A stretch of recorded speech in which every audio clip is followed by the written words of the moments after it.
It's Thursday, February 12th, and you're watching the Hammer Daily here on the Hammer Betting Network, presented by our good friends over at FanDuel. I'm your host for today, Jason Cooper, alongside my producer behind the boards, making everything run super smoothly, Jacob Germania, putting in the good work. And I have to be honest with you people right now. I look to my left. That's when I usually look at Jacob, but Jacob is being blocked right now by a TV. There we go. That we rolled into the studio because I got the Canada game on in the background. Listen, I've been waiting 12 years to watch some Olympic hockey with NHL players, so I will try and watch as much Olympic hockey as I can. I promise you I won't be distracted. I'll be watching. I'll be talking to you guys throughout the entire show, so quick reminder. If you're new to the channel, subscribe. If this is your first time watching, smash the like button. Do all those things because we have a great show for you today. And on our show today, you see the little ticker down below. You see right below me here. Got Iain MacMillan batting leadoff. I know he's got to have the game. He's going to have the game on for sure. He's got. We might just switch this into a team a Canada Czechia watch along here. We might have to switch that up. But yeah, Ian's going to come on. We're going to talk a little bit about the Olympics so far. I'm going to discuss some curling, short track, speed skating, and of course, how can we not discuss hockey? After that, Adrian, Drunken Goon, comes on. We're going to talk a little bit about Champions League, talk about all the competitions that are starting up again, Premier League, all that sort of stuff. Just talk big soccer stuff, and then MLS starting in 10 days as well. Maybe we'll get some futures out of him. Then finally, we close out the show with Matt Winick. We're going to talk some college basketball. Take a look at some conference futures because there's like 5, 6, 8 games left in some conferences. So bunch of teams separated by one win at the top of the conference. How do these tiebreakers work? All that sort of stuff. See if there's anything we like on the board. We're going to talk through those things. And of course, there's some games tonight. There's some games tomorrow. We'll be talking about all of that stuff as well. All right. I'm excited. I don't know if you guys have been watching, but I'm going to be watching men's hockey stuff, and it's been incredible so far. Yesterday, we were sweating out Finland. Lost. Yesterday, I placed some exactas on like 10-1, 11-1, 12-1 on Italy, Sweden. Those all that was lost. You? Yeah. Oh, I thought... I know I did not clue in. The screenshot was an outgoing message. Yeah. So, yeah, you lost those pretty early. Yeah, I lost those really early. I just thought, like, Italy couldn't, like, how could Italy possibly keep this up? They let 30 shots against in the first period there. It's like, what are we doing here? But, no, Italy looked good. Italy looked feisty. The biggest thing coming out of yesterday was Slovakia looked incredible. Like, they looked really, really good. And Finland, a little bit of both. Finland not looking too hot without Barkov. So Finland outshot them like crazy. Yeah, but I was looking at their deployments. They played their second line, which is Ranton and Hintz, and I can't remember who's on is it Lundell maybe. They played them only like 16 minutes in a game they were trailing the entire time. It's like, what are we doing here? That was kind of a head scratcher from the head coach. So maybe a little bit of a coaching difference there. But anyways, send Ian a link to join. He's in the chat. Oh my goodness. All right. Give us a second here. That's not my job. I know him to prove that's not my job, by the way. Anyone who wants to jump on me. I didn't know that he didn't have a link. I'll send it to him. But look at him. He's proactive. How many guests show up? Like, just don't show up. They just go, I never got a link. Maybe like twice that's happened. But yeah, he's being proactive at least. That's thank him for that. Should have double checked that he had the link. I thought he's come on before, but I guess not. He has, but it's okay. It gets lost. Yeah, it gets lost in the mail. It's been a while. Yeah, all good. We're going to get Ian to join here in just a second. Appreciated him coming on saying, hey, the fuck are you idiots doing? Anyways, excited to talk some Olympic stuff. Like, listen, I don't know much about short track speed skating. That's a tongue twister. So excited to ask Ian about it. I've watched a little bit of it. Don't know what's happening, but I know it's like a race. That's about it. Skate fast. Skate fast, yeah. Faster than everyone else. But Ian is actually... I don't want to say low key because he's high key been crushing it recently. I don't know if you guys saw the prop extravaganza. Rob was giving him the gears a little bit, being like talking about how Ian is on this adventure, betting $100 every single day, and Rob was giving him the gears because he's down like $300, $400 so far to start the year. But since the Olympics, he's come back. He's been absolutely crushing it. Had a rough day yesterday, 1-3, but. It's a long season. Day before, been absolutely crushing it. Been a long season. Excited to get into things with Ian, who's looks like he's just about ready to go. All right. Let's bring him on. He's a senior editor of SI Now and SI Betting, host of the Baking Bets podcast, a believer in the great gambler. Ian, How's it going, my friend?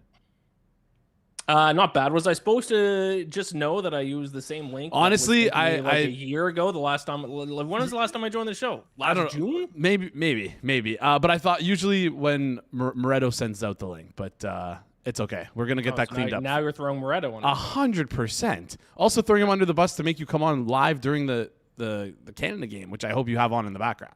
I just turned it on now, to be honest. I've had a hectic morning. Okay, yeah. Well, is it hectic betting, hectic just other stuff? Like what? No, I'm getting renovations done at my new house, and I'm having a nightmare situation where the people who are the contractors have hired are all being a big baby. Yes, so I've been on the phone getting mad at contractors all morning.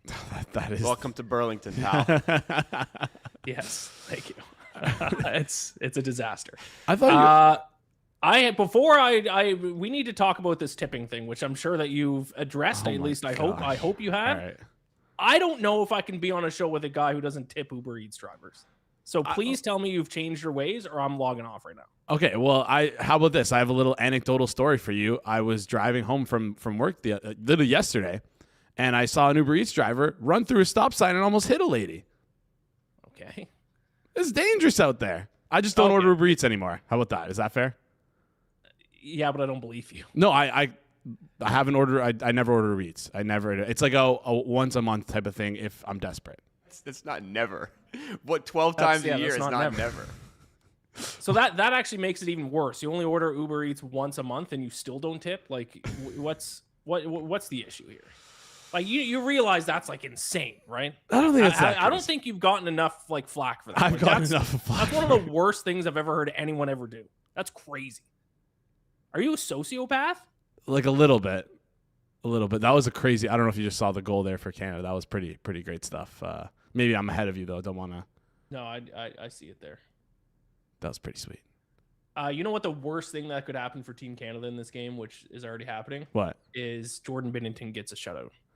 I disagree because, first of all, 2 days ago on the show. The guy sucks. He's one of the worst starting goalies in the NHL. He sucks. Hold on. 2 days ago, I gave out Jordan Binnington shutout plus 300. So that's a good thing. Well, good for your bet. Bad for our country. I hope you're happy. I honestly don't know if I fully agree with that. I think Jordan Binnington's been pretty well at let's have a guy with an .863 save percentage play net for us throughout the entire Olympics. Perfect. We'll wait and see. Oh, but don't worry. He played one good game in a fake tournament a year ago. That was a real tournament. That was real. You know it was real. A fake tournament. That's crazy. That is crazy. So, yeah, let's put him over top 3 goalie in the NHL, Logan Thompson. Sure. Let's put in the worst starting goalie in the league instead. I don't even. That'll cost us. Mark my words. It's gonna. If we continue to use Jordan Binnington, it's gonna cost us. All right, we'll see. I wonder what they'll do here. I have a feeling they'll be cycling in Logan Thompson for sure next game. But France game, we'll see. Maybe Camper comes into play. Maybe they want to get all 3 goalies going. I don't know what John Cooper's going to do. But yeah, listen, I'm like the biggest Logan Thompson. I love Logan Thompson. I thought Logan Thompson, but I'm happy. I'm fine with them starting Binnington. We'll see. Maybe I'm wrong. Yeah, let's get into hockey then. We already started talking about this stuff. Any big takeaways from you for last night's or yesterday's game there? Saw Slovakia upset Finland. Finland, for me, biggest takeaway was Barkov is like such a massive cog in their team. No Barkov is going to be really detrimental to them in this tournament. And then, I mean, Italy looks feisty. Sweden didn't look too good. What are your thoughts on the last 2 games we watched there? I have very few thoughts on men's hockey, to be honest. Okay. I think it just kind of is what it is. I think we saw some good goaltending performances yesterday. My stronger take is the women's game, and that Canada really screwed up not taking any of their young talent. Yeah. And they -1.5 USA was one of the easiest bets I'll ever hit, and I'll bet it again when they face against each other in the medal round. All right. Canada's women's hockey, that's a disaster. We got to fix that in a hurry. Yeah, absolutely. No, they lost by like 4 goals every time they played the US in that rivalry series at the end of last year too. So, yeah. I mean, Don was on here talking about how much youth, or I don't want to say how much the USA's relied on their youth, but like some of their best players are girls coming out of college, like who are still playing in college. When has it ever worked for an international team to opt to take all their old vets over their young talent? Like that's just a proven method to never work ever. Quite literally never. But I feel like, that's like kind of very Canadian of us to do that. Very little stubborn. Didn't the men's team do that back? Like 2006. Yes. Is that when we did that? Yeah, and we got absolutely destroyed. We missed. I think did we missed. Leave Crosby at home. Was that the big thing? Maybe I couldn't remember that, but yeah, I remember just us getting absolutely crushed. Do you have anything for us here in terms of Olympics hockey? Any bets you have for us today? Not in the other games, to be honest. I have more to talk about the short track and I have a curling bet, but the only bets I find it very difficult to bet on these lopsided hockey games because you never really know, like, what are you going to do? Like lay like a -3.5 puck line. Yeah. I bet on this game. I bet all, and maybe this is why I'm a little cranky on the show. This plus dealing with contractors. I bet all alt overs because I was anti Jordan Binnington. So over 6.5, over 7.5, over 8.5. Did I bet over 9.5 too? I might have. And also I bet Czechia plus 2.5. So I might lose all my bets in this game. Well, I unfortunately don't really have. Do you have anything you like for the later games? I don't right now. What is it? USA, Latvia, Denmark, Germany. No, these are all just not very right. I typically don't games. really bet Olympic hockey until kind of the middle round. Like I can't, like, these are lopsided games. I mean, I'll throw a dart on Leon Draisaitl anytime goal score, but that's about it. That's about it there at like plus 100, just because, just one of the best players in the world. Let's flip over then and let's talk some short track speed skating. How did you get into first of all, how do you handicap this stuff? How did you follow this stuff? Have you always been into like the Olympics this in depth? Like talk us through the short track speed skating love here. No, not at all. And I find I don't understand, like, I've listened to like some like actual sharps and not idiots like me, like pro bettors, like being able to price these things, and I don't know how they do it because there's such little amount of information out for these events. But no, the basically, I mean, my main job at Sports Illustrated is I just write articles every day, and I just write articles about what I'm being asked to write, and I'm being asked to write about Olympics. So I've written short track articles now, so I feel like I've done the most research someone could do about short track speed skating at this point. It's not like I have a particular love for this sport, but it is exciting. It is electric. Short track speed skating is electric. Normal speed skating is kind of boring. But there are two finals today here in a little bit that I do have some plays for. They are both on Canadians. I don't think they're super biased, but I do think they're good plays. So do you just want me to get into them here? Yeah, talk us through it. Let's hear it. All right, let's start with the women's 500-meter short track. And I have noticed, and obviously price shopping is important in betting in general, but extremely important, like some extremely different odds all over the place for Olympic events.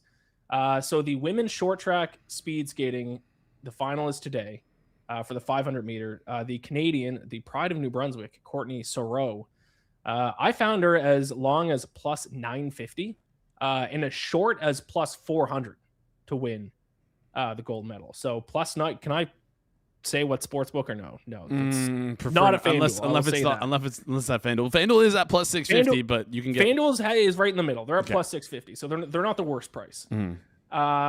So you can bet on her to win gold. She her specialties are more 1,000 meter and 1,500 meter, but her career best time in the 500 meter was last year, was in 2025, whereas the other races they were back in 2021. So she may have recently figured something out in the 500 meter. And in the heats, she finished with the second fastest time in the heats.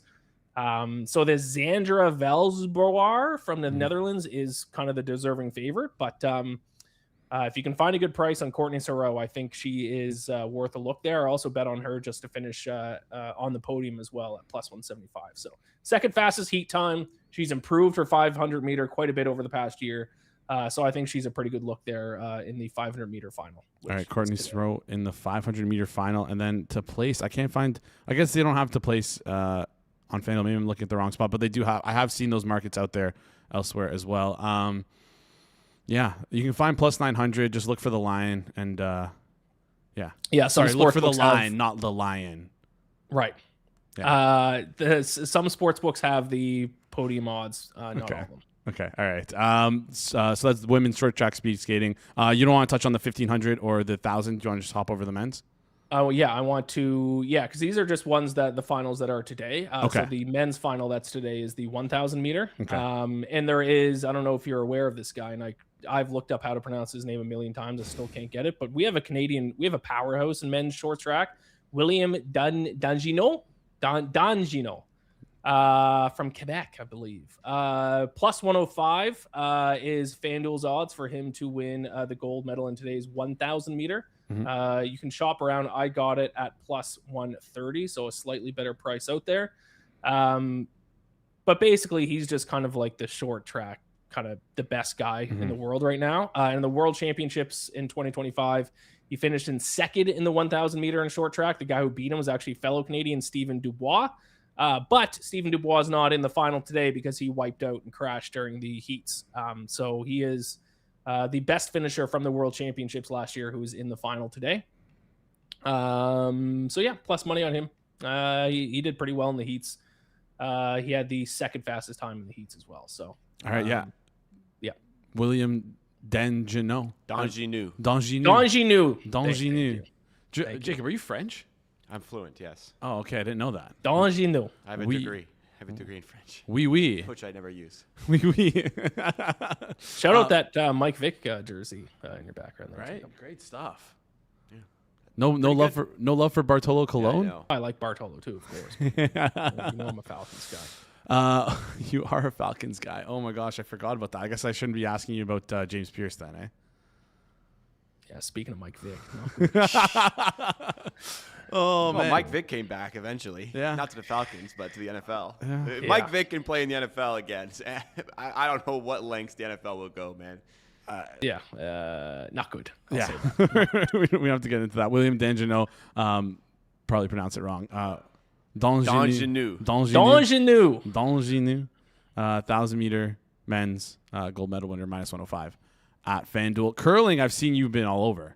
I'm 2-0 in curling, so until I lose, I'm a curling sharp. You are a curling sharp, and I'm not going to take that away from you. The men's, I believe the men's just started over the last 2 days. What are you looking at for? Talk us through this stuff. I'm so out of the loop on the curling stuff. I can't really. I know very, very little about curling. Curling, I have a couple connections of guys who somehow have priced curling. I once again don't know how they do it. So I've basically just aggregated their prices and then just giving them out as a game by game pick. So, all right. What do you got for us? This person has told me that Denmark, the women's side, is extremely underrated heading into the Olympics. And you can find them at minus 110 against Japan this afternoon. So this is just connections I have who know curling way better than me. Women's Denmark minus 110 against Japan. Women's couldn't name a single player. Don't know their background. But yeah, I've just been told they're underrated. So it's worked for me the first two games that I've bet on. So let's see if I go 3-0. All right, Denmark versus Japan. I believe you also had Italy yesterday. Was that in the mixed doubles? No, Italy was men's Italy yesterday. And then mixed doubles finals, I took Sweden over US. Both those were upset picks that came through. So 2-0. Super sharp. If you had to pick one sport that you think Olympic sport that you think you would be the best at, you can't say hockey. What would it be and why? And then if you had to pick one that you could be the best at, where it's like, doesn't matter what, like whatever you would want to be, one that you think you'd excel in, one that you think you'd want to excel in, what would the two be? Short track speed skating. I tried to actually get into speed skating. I couldn't really find it in Nova Scotia. But short track, you can be somewhat short. That's kind of this thing about this Dan Genu guy, is that he's tall. Interesting. And I'm short, and I was very fast runner growing up. I'm 5'9". I was a sprinter growing up. I was very fast, so I think I wouldn't be able to do long track because I'm not tall enough. But short track speed skating, I have big, thick, quick legs. I think I'd actually cry. I think if I started speed skating when I was young, I think I could be in the Olympics. All right, I love that. That's you have a similar toxic trait to me, where I think the same thing about a lot of stuff as well. Where if I started a little bit younger, I might be in the Olympics. Like I think I would be on the bobsled team. Oh yeah. That's another one. Yeah. Well, that's kind of speed too, isn't it? Isn't that like leg power? Well, it's like power and speed. Yeah. It'd be like, it's like right up your alley there with the weapons of calves that you have attached to your legs. So correct. So yeah, I will say short track speed skating. Which one would I want to be in the Olympics for? Like, what do you think would be the coolest? Like I see like some of the skiing stuff. I'm like, that is sick. Like, Yeah, luge? I would say the coolest would be whatever event is over first, so you can get that done with, and then you can just have a fun time, party, and have a fun time in the Olympic Village for the rest of the time. I think so like, what events are over? Like, just pick one of those. Biathlon, I guess. But biathlons, I actually knew a guy who was like, he never ended up making it, but he was a big biathlon guy and was trying to make the Olympic team. But, so yeah, biathlon's pretty sick. Okay, I thought you were gonna say you knew a guy who cheated on his girlfriend and ended up finishing third in the. Oh, okay, you didn't know that guy. No, I knew a guy who like did biathlon. Yeah, actually did biathlon. Okay, sorry. Fancy private school in Nova Scotia and did biathlon. He was pretty good. So. Got it. Hope people got my reference there, which was pretty viral. Yeah, the guy who the guy who cheated and yeah. If you're gonna do that, at least win gold. You know, like don't do it after. Yeah, but then he's so stupid because now like he's single and he's in the Olympic Village, and now he has the whole rest of the Olympics to like party and get laid, and he just ruined his chance of doing that by like crying on camera, confessing he cheated on his girlfriend. Now no one's gonna want to hook up with him. Yeah, he's a mess. It's crazy. He had it all. He had it all. A medalist, could party for 2 straight weeks, get laid all the time, and then he was a blubbering mess.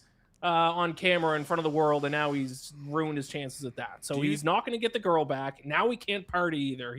What an idiot. He has to go home. What an idiot. Do you think they wear their medals around the village just to like show off? Like, you think they're in the cafeteria with like the bronze on? Absolutely.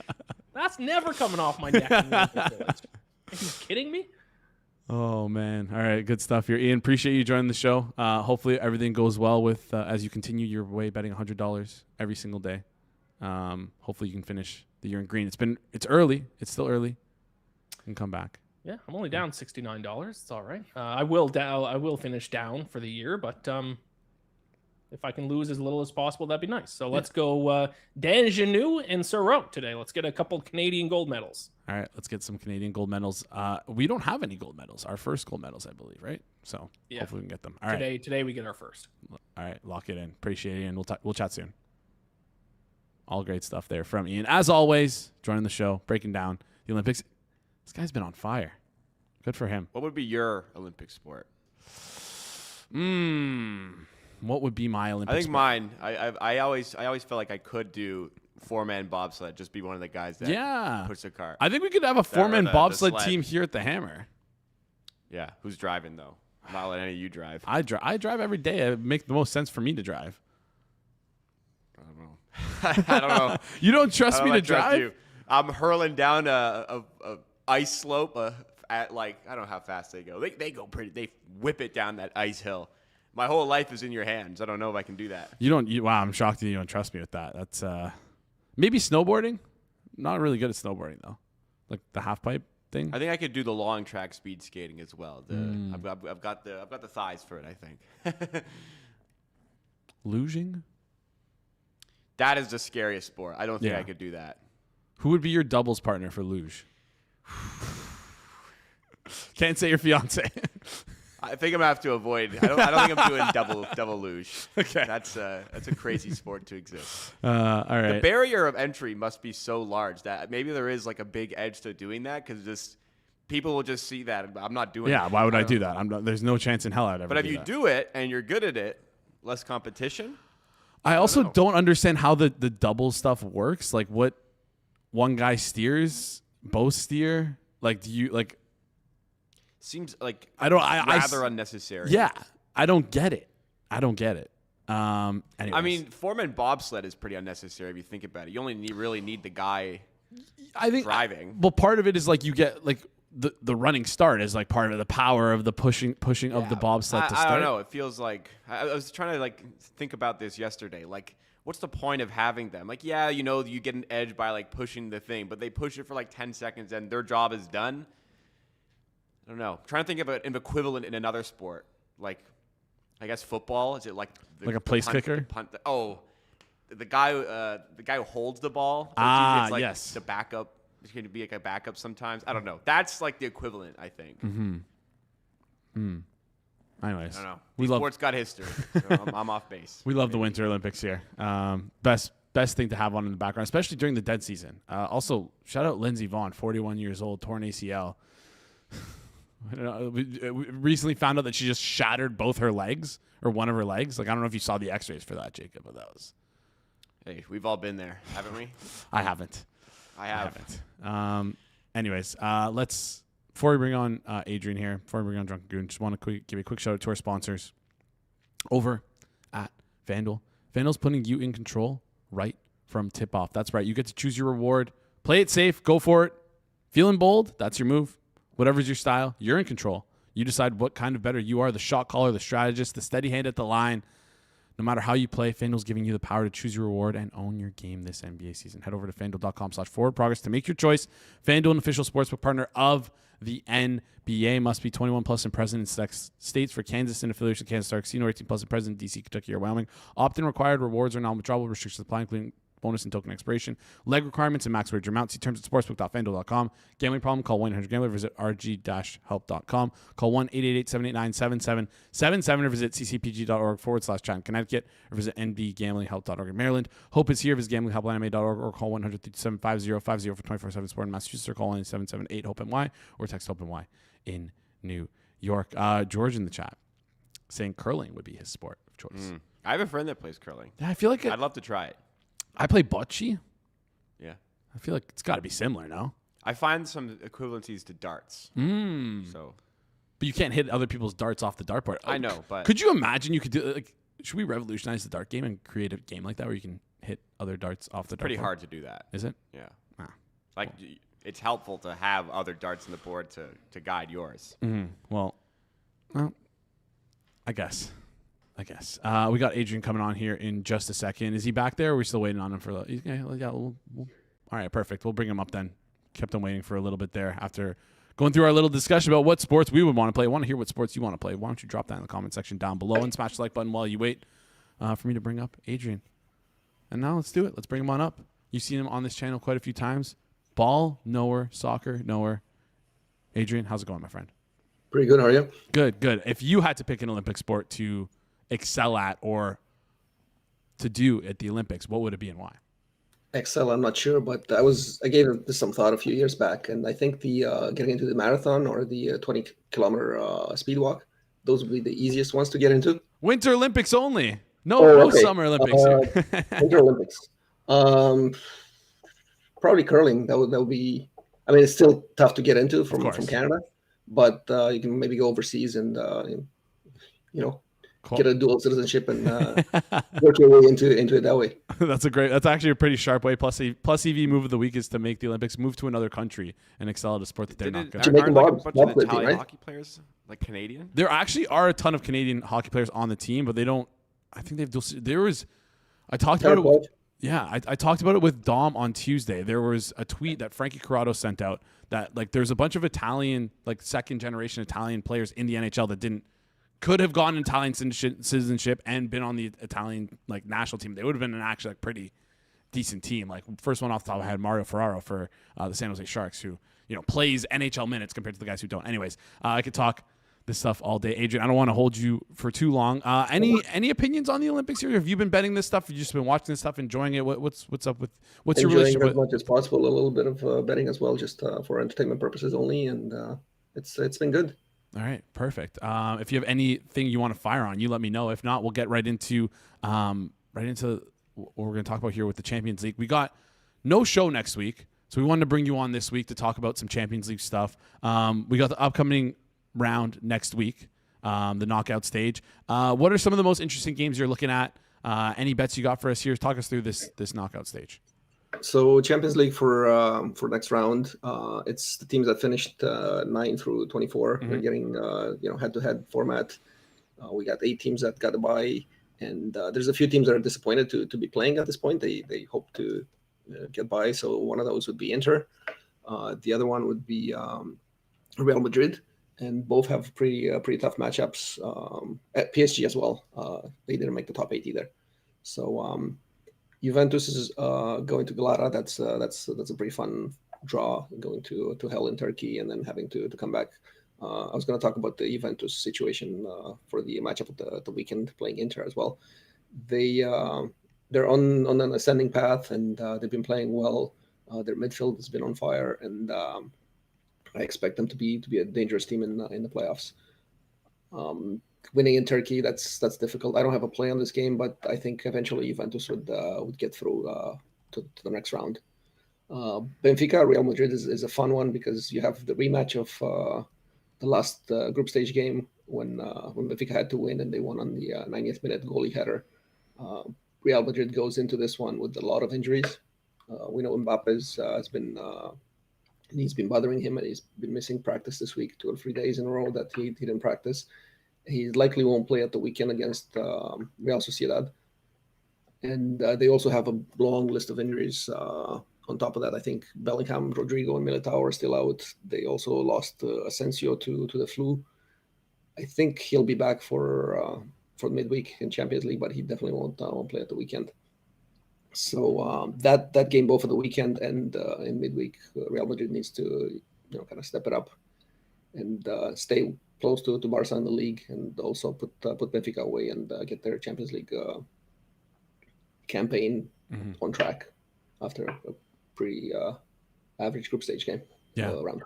A question here from the chat quickly. What do you think about PSG plus 800? I believe, correct me if I'm wrong, last time you were on here, we did talk PSG and them being slightly undervalued. Maybe that might have been with another guest, but right now plus 800 to win the title. Johan in the chat is asking if they're underrated because of all the injuries they've had this year. So the timing's good. It's a similar situation to last year. Last year they barely squeaked into the playoffs, and then they run through everybody. So 800 is a decent price. I would probably take a little bit of action on that. They're probably like 4th best team in the Champions League, but they can play with Arsenal and Man City and Bayern. So I would put Inter in that category as well, even though they didn't play so well in the group stage. Now that we're in the knockout stage, is there anyone that you see as like sort of the is there any like easiest path for a team, any of the top 8 clubs that made it through? When you look at the back, you'd be like, wow, like this team kind of has like a cakewalk to the quarterfinals or the semifinals. Is there any team you see that like you circle? So there's a little bit of the pathway, but UEFA's done a really smart thing. They put like the 2 teams that are automatically in. They have 2 possible opponents, but they don't know which one they're going to play. So it's still up in the air. Okay. But at this point, there's no easy games. The teams that are going to go through, they're going to give you a game. Yeah. And some teams have multiple fronts to worry about their local league as well. Like Barcelona and Real Madrid, they're both duking it out in the league. Same thing with Arsenal and Man City. So there's no easy path. It's just have your best players available. Hope you have no injuries, and take care of business when you get on the pitch. Crunch time in the sport of soccer here across the board. You mentioned a couple of these teams are battling out within their league. We got league play starting up here. Premier League is back. We got La Liga back. Bundesliga. Question: Are you a Manchester United fan? Am I? No, you're not, right? No, absolutely not. Have you seen the Manchester United guy with the hair? The hair, yeah. He was close. He had the appointment to get his haircut done, and he said he was going to do it after 5 wins in a row. They won 4, and then they drew the last one in West Ham. So I think I don't know what this prop is, if it goes back to 0 or if the draw is a push and still get 4 out of 5. But technically he'd have to go back to 0 and have to win 5 in a row now. Yeah, it's that's a tough one for him. Me and Jacob were just talking about it beforehand. Just getting a lot of flack from people on the internet, which kind of feel bad for the guy. But hey, he wanted to be famous. He's got his 15 minutes, right? All right.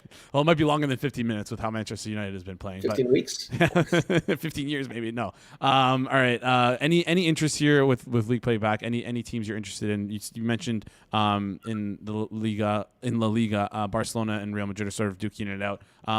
You looking towards any futures or any upcoming games you like that you've circled? So I've been spending a lot of time looking at MLS because they're starting up in 10 days. Yes. The regular stuff is happening week to week.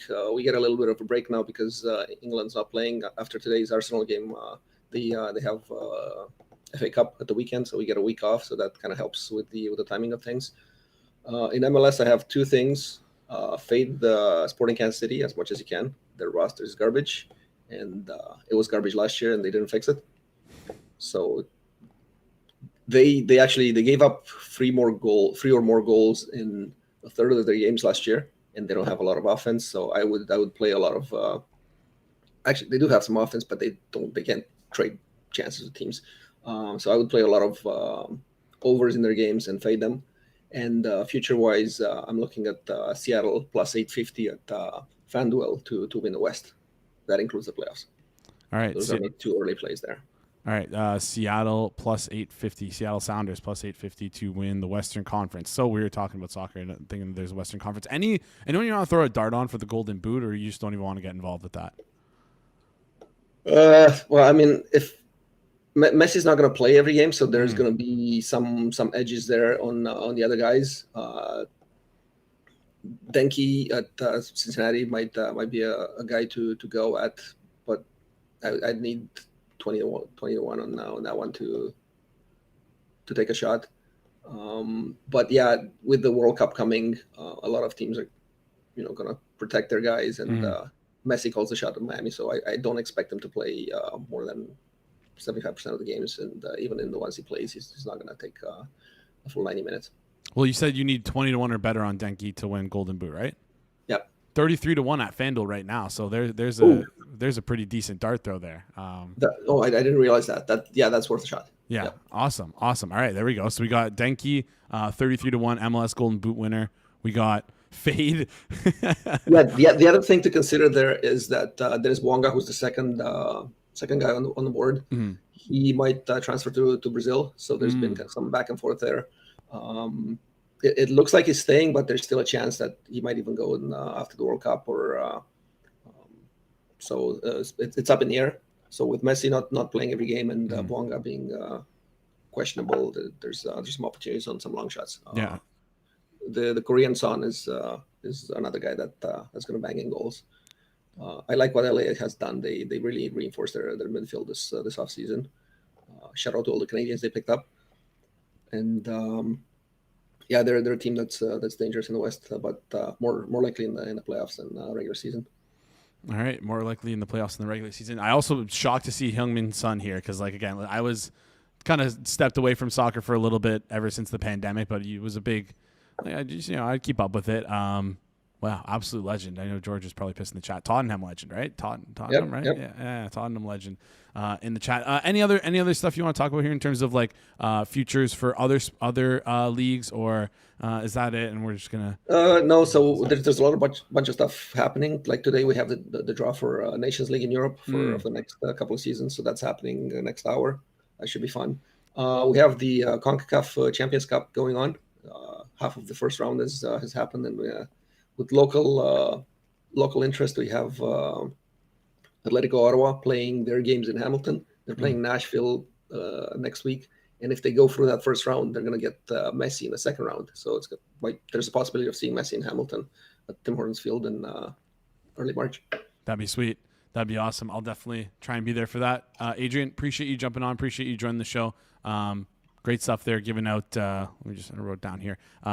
Seattle plus 850 to come out of the West. Fade everything Sporting Kansas City, and then that Golden Boot winner. Appreciate you, Adrian. We'll chat soon. All right, have a good one. Awesome stuff there from Adrian. As always. Oh, I can't pronounce this for Ahueke Denke. I don't know this guy. Can't help you here. All right. Ahueke Denke. All right. Anyways, 33 to 1. You can get him on FanDuel. Kevin Denke. I don't know why it's Kevin Denke. There you go. That's easier. If you Google it, it's definitely easier than the other name that's listed on. Kevin. Yeah, no. Well, go look on the FanDuel odds, unless I'm looking at the wrong Denke. I don't know. And I'm just leading everyone astray. I'm not an MLS ball knower. Neither am I. That's why Adrian comes on. Unless it's TFC. There you go. All right. Great stuff from Adrian, as always. Charles in the chat asking, did I talk about the Marner assist of the year yet? Oh, I didn't talk about it on this show, but Jacob could hear me yapping the entire time about this guy's incredible. How did we let this guy go? How did we run this guy out of town? Even Jacob himself said we don't deserve nice things as Leafs fans. We do not deserve nice things. So, yeah, of course I saw it. Of course I saw it, Charles. Of course. You'd be insane to think that I didn't.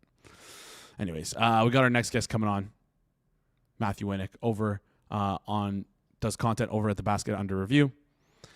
College basketball analyst and consultant, frequent member of the show, frequent guest of the show. Matt, how's it going? It's going well. Thanks for having me. excited to have you on here. I got to ask, I've been asking every single guest, have you been in the Winter Olympics? I know you're in the college basketball guy. No, it's just college basketball 24/7 for you. So I'm Canadian, right? But I'm living in the U.S. right now. So it's like I'm getting all this Team U.S. content, and I don't care. But I'm also not getting anything Team Canada, and I don't care enough to like seek it out. Okay. So it's just nothing. I'm like caught in the middle of two spots, and it's no good for me. Are you at least watching like the Canadian hockey, like men's and women's, like because that's so ingrained in Canadian culture? Or no. No, I'm not getting any like CBC stuff, right? Can't access anything to watch, so I'm either watching the U.S. stuff, and I just don't really care about the U.S. stuff. So college basketball it is. College basketball it is. If you need some, I'll send you some links if you need some websites to watch. If you're ever interested. I also wanted to ask every guest this week and today. If you were to pick an Olympic sport to be Winter Olympic sport, because I know you're going to say basketball for summer, but if you were to pick an Olympic sport to like excel at, win a medal at, what would it be and why? I was not a winter sport kid growing up. This is really not my forte. What the one where they walk? There's one where they walk on the skis, right? It's cross-country skiing. Yeah, I mean, I probably get tired, but at least like I physically know I can do it. I don't think I actually know how to do anything else. Well, you don't snowboard, ski, anything like that? Skate? None of it. You don't skate? I mean, I probably skated when I was a kid, but I would be so bad at it like that. I really don't think the Winter Olympics are for me. All right, Winter Olympics aren't a fit for you as Team Canada just scores another goal, going up 4-0. I have like the little game on the side here. Who are they playing? They're playing Czechia. They're crushing it 4-0. It's it should be 5-0, but it's a little bit of controversy we're not going to get into, and it doesn't really matter. So, anyways, let's get into today. I wanted to talk about. Looked at the matchups today. Listen, I'm not as in-depth college basketball fan as you are. You're like eons more than me. But not too many interesting matchups here. Maybe there are some interesting matchups, but I wanted to take a look at some conference winners. I wanted to look at the conferences because we're like 6 to 8 games away from closing out these conferences here, and some of them are pretty tight.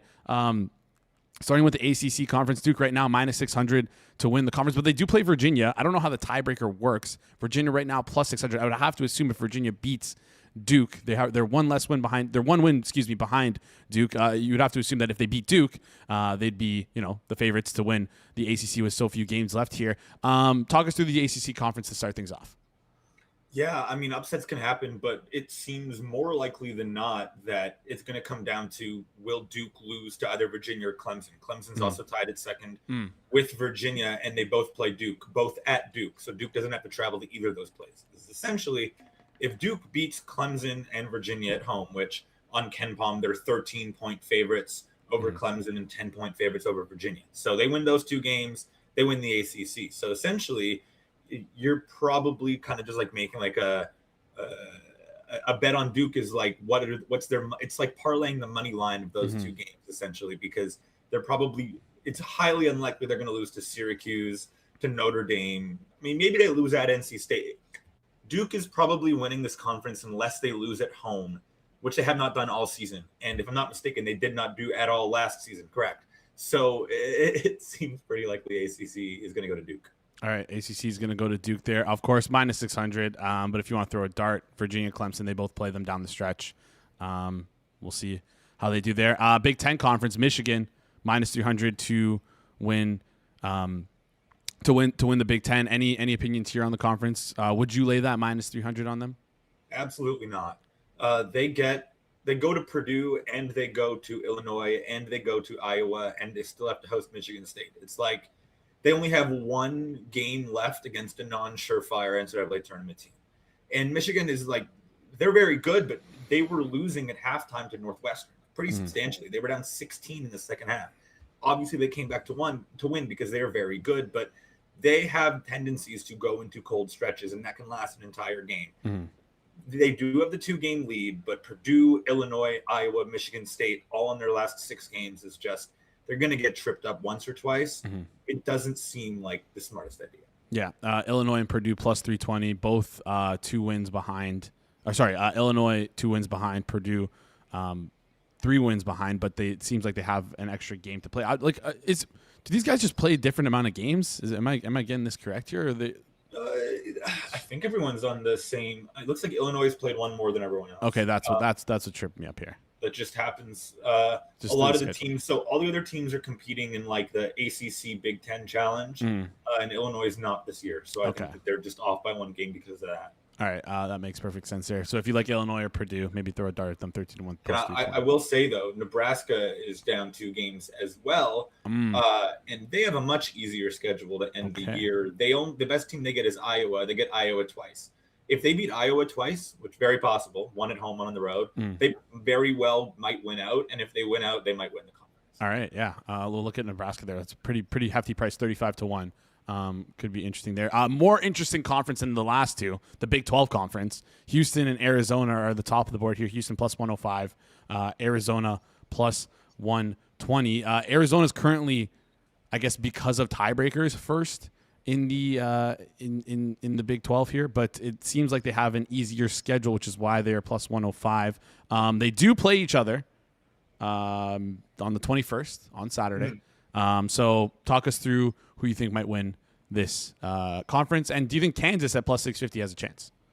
Yeah, the Big 12, I'm talking about the other conferences and kind of like bundling games. The Big 12 is bundling games like crazy. So you're going to play all the best teams all in a row, all at the same time. So Kansas and Arizona are in that stretch right now. Obviously, they just played each other. Kansas gets Iowa State, Houston, and Arizona in the next 2 weeks. And then Arizona's even worse. They get Texas Tech, BYU, Houston, Kansas, and Iowa State in the next 2 weeks. So it's going to be really, really challenging. Houston has kind of already faced a decent amount of their tough opponents in league, and they got the easiest schedule out of all of them. They have Iowa State, Arizona, and Kansas left, but I would say if I were to pick the one that's most likely to win the most games down the stretch, like Houston's schedule is easier than Arizona's. Houston's a better road team. They basically never lose at the road. They lost one road game in the last 2 years in the Big 12. I would say Houston is probably the most likely team to win that league. All right, Houston live to win the Big 12 plus 105 right now. Over on FanDuel, let's flip over and talk the Big East Conference. We talked a little bit a couple weeks back about undefeated teams, and there are only 2 undefeated teams remaining. One of them, I believe, being St. John's. Or no, St. John's is not undefeated. Never mind. I am going a little crazy here. Anyways, St. John's and in the Big East. Talk us through the Big East here. St. John's plus 350 to win, and Connecticut minus 120. Talk us through these two. Yeah, well, St. John's should be undefeated. The game they lost to Providence at home, they had a 97% chance of winning with 5 minutes left. They absolutely blew it down the stretch. But they're not undefeated. These teams play each other once. You should not expect either UConn or St. John's to lose to any other team in the conference just because they're both so good. And the rest of the conference stinks. But I would say St. John's is more likely to lose a bad one. Obviously, UConn's only loss is to St. John's, while St. John's has that bad loss to Providence. Yeah. So in a world where both these teams play all their bad competition, St. John's is more likely to lose that one. And then these teams play each other one more time. It's at UConn, obviously advantage UConn. So all things considered, if UConn wins that tiebreaker and UConn doesn't lose to any of the bad teams, then they just win the conference. And that's the most likely outcome. That seems like the most likely. Like I said, I think I said minus 140. It's minus 240 for UConn to win the Big East here. SEC, a little bit more boring, a little bit more similar to the ACC and Big Ten. Florida, big odds-on favorites to win the SEC minus 900. Is there any chance they can slip and fall? Kentucky's right on their heels at 8-3. Arkansas right on their heels at 8-3. But any chance you think that they can slip and fall here? I mean, that's a crazy number for having a one-game lead in the conference, especially if second place Kentucky plays Florida twice, and Arkansas, who's tied for second as well, will play Florida in a couple of weeks. So essentially, taking Florida means that you're certain that they're going to beat Kentucky twice. And if you think that Florida loses at Kentucky, then very well there's a chance that there's some value in Kentucky. Now, I actually don't think Kentucky's very good. 3 of their wins have been 14-point comebacks in the second half, and that just doesn't seem sustainable. But they do play at Florida on Saturday. So if you feel like Kentucky has a chance to pull off a huge upset, then that would be your time would be right now before Saturday. All right. If you like Kentucky, the time is now 18-1. 2 more conferences left available on FanDuel. American Athletic Conference, South Florida minus 330 to win it all. And this is the this is an interesting conference here. Tulsa plus 410. Talk us through any interest in South Florida here, or pass it on this. Yes, so Tulsa has a super, super easy end to their season and scheduling wise. They've had the hardest schedule in the entire league, and they're sitting at second. The issue is they've already played South Florida twice as part of that hard schedule, and they lost twice. So if they tie South Florida, they lose. They have to have an outright lead, and they're down one game. So if Tulsa wins out, which I'd say is the most likely scenario, South Florida would have to lose twice. South Florida has to go to FAU. They have to play Memphis twice, so they might lose 2 games. So there's at least some value on Tulsa, I would say, but it's probably going to be South Florida. All right, last conference here, West Coast Conference. Only 3 teams listed: Gonzaga at minus 280, Santa Clara at plus 280, and St. Mary's at plus 950. Interestingly enough, Gonzaga has a game in hand.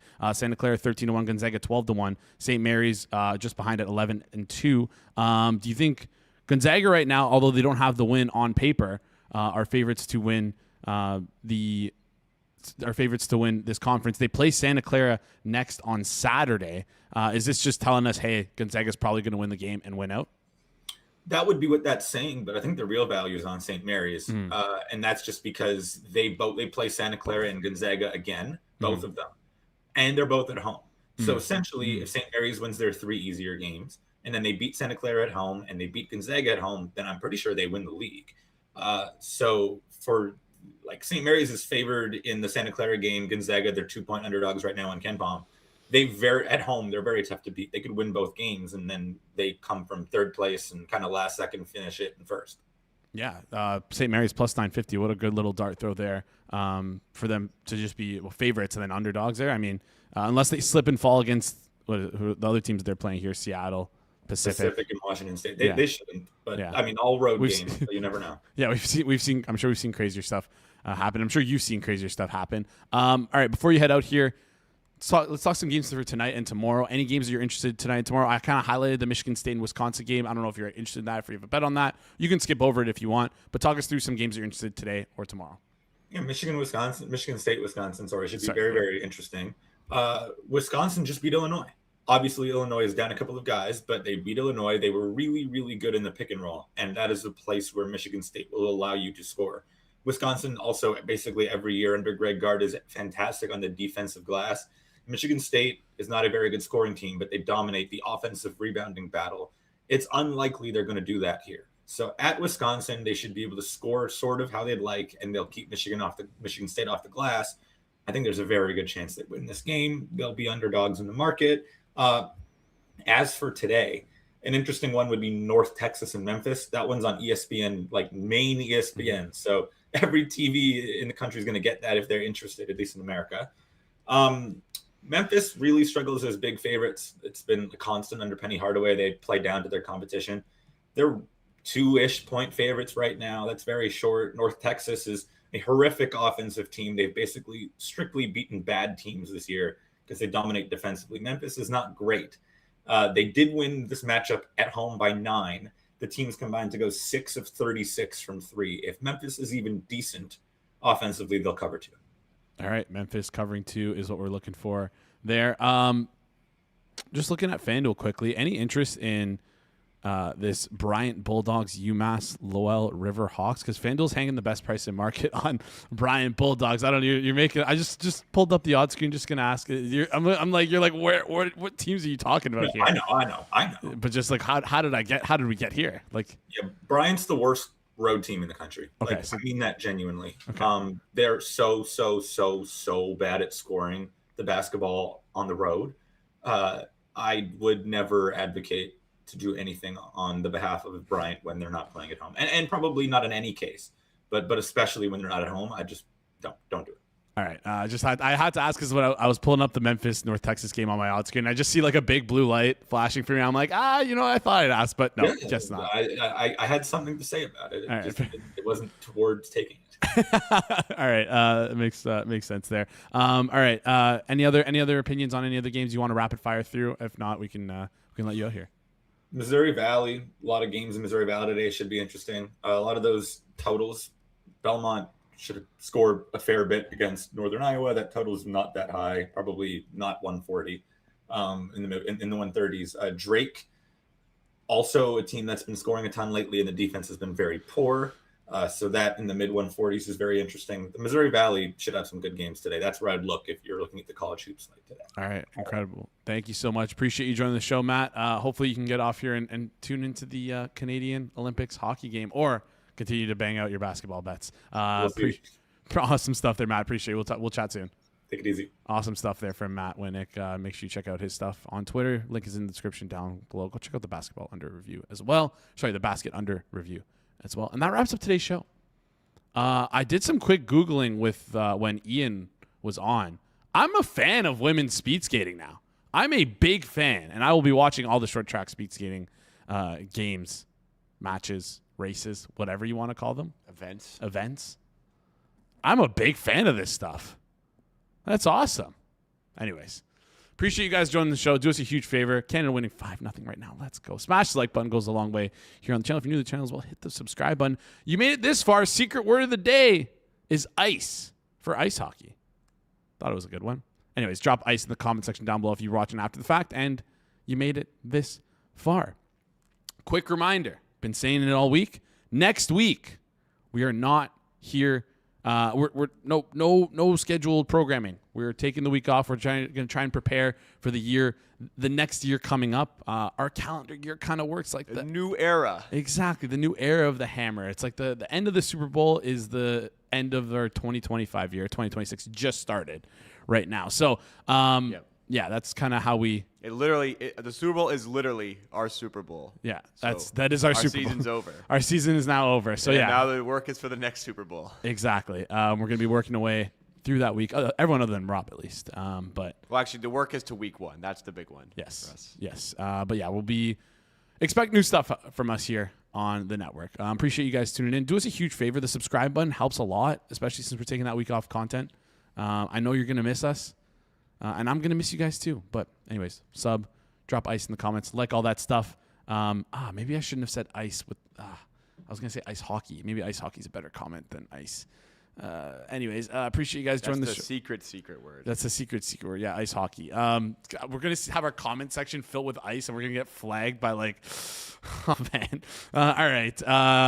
We're Canadian. Anyways, this has been Thursday, February 12th edition of the Hammer Daily here on the Hammer Network, presented by our good friends over at FanDuel. We will see you guys right here tomorrow.